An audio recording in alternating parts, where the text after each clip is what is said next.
I want to show you what I'm actually going to do for this whole thing. Okay. Okay. My first step was to get the cushions, helmets, headsets, everything we need to get that ready.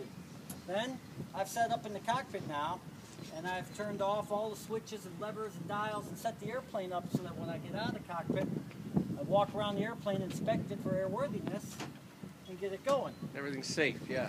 Make sure it's safe, because nobody can do that but me. Ah. One thing I'll check the first thing, we have oil or gas in it. Nice to know we have oil. Ah. Yeah. Yeah. Okay. You just can't pull over on the side of the road, you know. No. Pulling over on the side of the road is somebody's farm field, and they don't like that. They got gas. So we have gas, we have oil, that's a good thing. Yeah, that's the thing. On the other airplanes, you have to check the coolant level because they have coolant for radiator cooling. Yeah. Whereas this is an air-cooled engine. Okay, now that the cockpit's set up, and I'll tell you in a few minutes why that's so important. Take the baggage compartment. So when you go someplace, you really don't have a lot of extra room to take all the goodies with you. So you have to plan for that.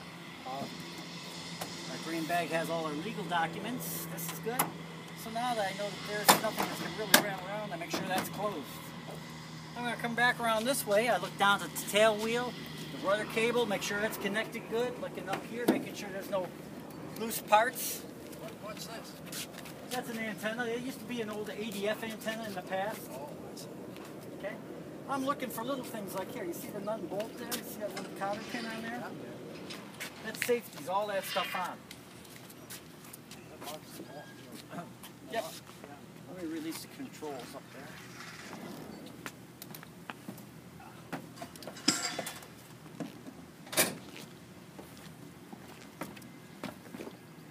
Now it's interesting, they mass-produced this airplane. You notice on this elevator here, see how the trim tabs here? Yeah. This one's a mirror copy of the other side. They just put it the other way, and now it's on the bottom. See that? Oh, I see. There's your rudder cables. Your feet activate the rudder, and you can see your rudder cables coming back. Again, we're looking at all the attach points. Make sure everything's tight. It's on here. All right, here's a real one. You know, in the old days, when the airplane, they had a dogfight and the airplane would get a kill, they put a little swastika or whatever on. Well, we got a jet. Oh, okay. This airplane actually has a kill to its name. This airplane was sitting on the ramp at an air show, and they had this remote-controlled jet like that. Yeah? And this thing was big. And the guy lost control of it. And son of a gun, if it didn't come down and hit the tail of the airplane You're there, kidding. did a lot of damage to both of them. Destroyed the model, but well, we scored a kill. Oh, there you go. And the beauty of it is there was a bunch of people, and it hit the airplane. If it had gone into the crowd, it would have hurt the people. Oh, geez, yeah. So, as a, I don't know, reminder, Save some lives. as a, you know, a Harvard scoring a kill on another airplane, there you go. Especially a jet, eh?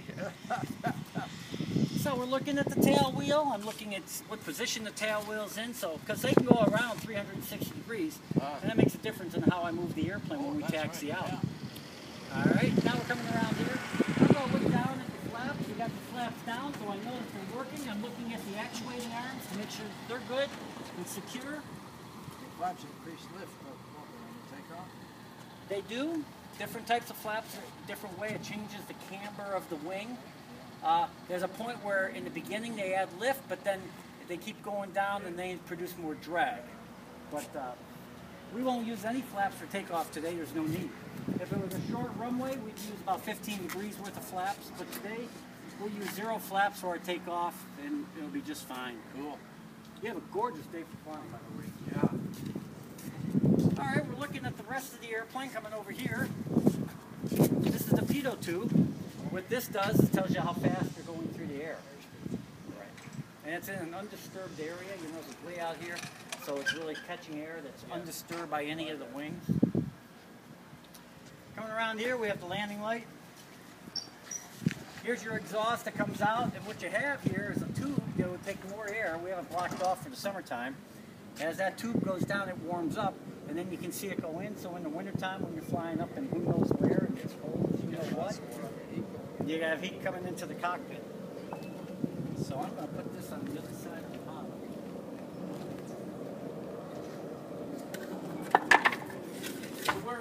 got all your training as a pilot?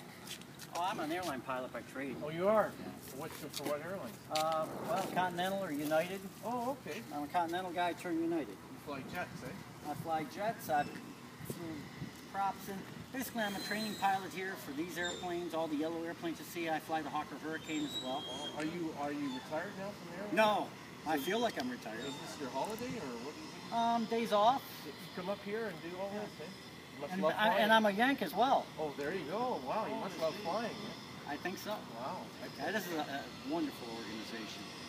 What they do with the people and where we, all the kids and the rides and exposing the people to what we're doing here, it's just wonderful. The airplanes are kept up meticulously. You saw how clean it is. Ann is out here cleaning the windshield before you ride. Do you know the guy who was flying the Spit today? Or? John Aiken? Yeah. Another remarkable pilot. Yeah? What's his background? He's one of the top test pilots of Canada. Really? Yeah.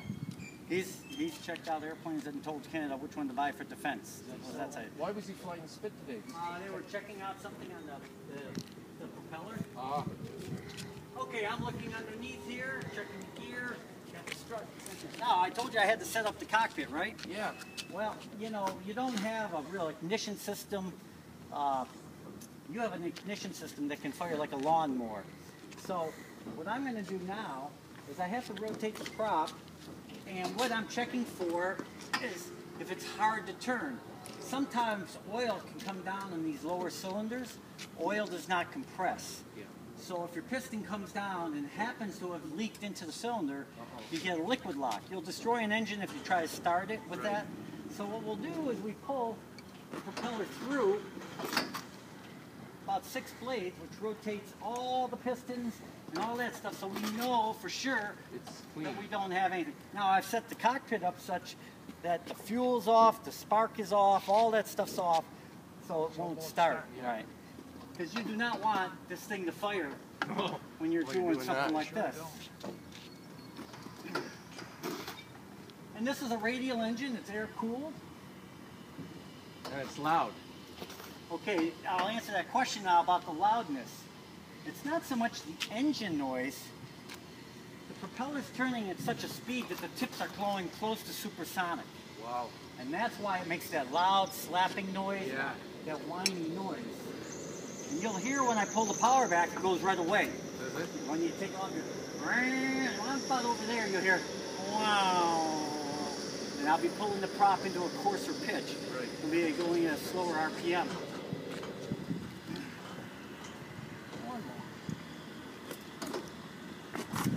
I'm checking that nobody stuck something in the air intake. And basically you're doing a complete look at the airplane to make sure it's safe. Come around this side, same here, that's good.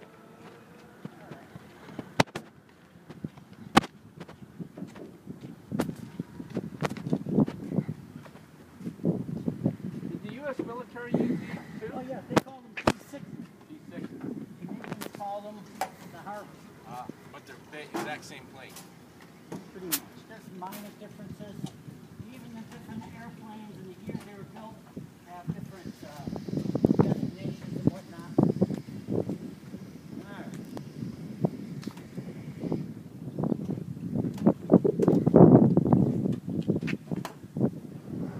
You're about what, 6 foot? 5'10". 5'10"? Okay. Then this should be about the right height for you. Ready to get this on again. It's gone on the... Turn it on again.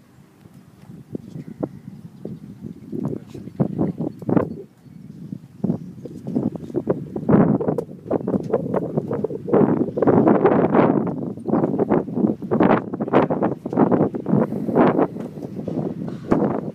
Okay.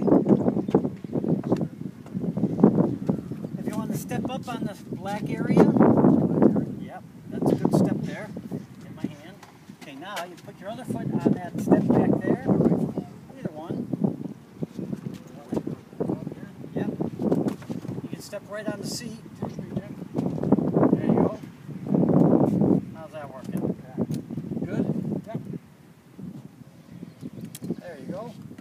Quite ungainly. It Lucky you works. didn't break wind. Now you know why I like putting the women in, right? I'll cut it out. Hey, we got that on I just video. realized that. We got that on video. That's we're gonna blackmail you. Blackmail me, there we go. Okay, how's it feel? Good. And let's see, when you're sitting just normal, you can see out just wonderful. Yeah, great.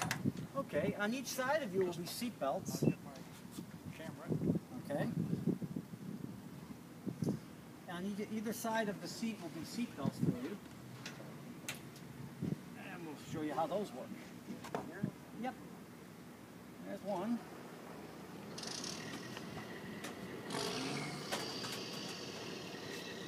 Okay. You had a hard time getting up there. You know, a little heather would be here.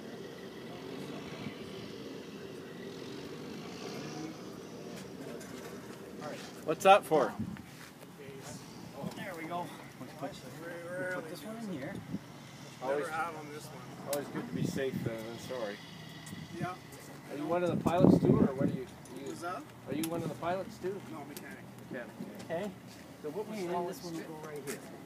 Spitfire, we've been, well, this winter we put a new engine in it, and since we came out, we've been dealing with some issues with it, so right now we think we had a few issues at the beginning.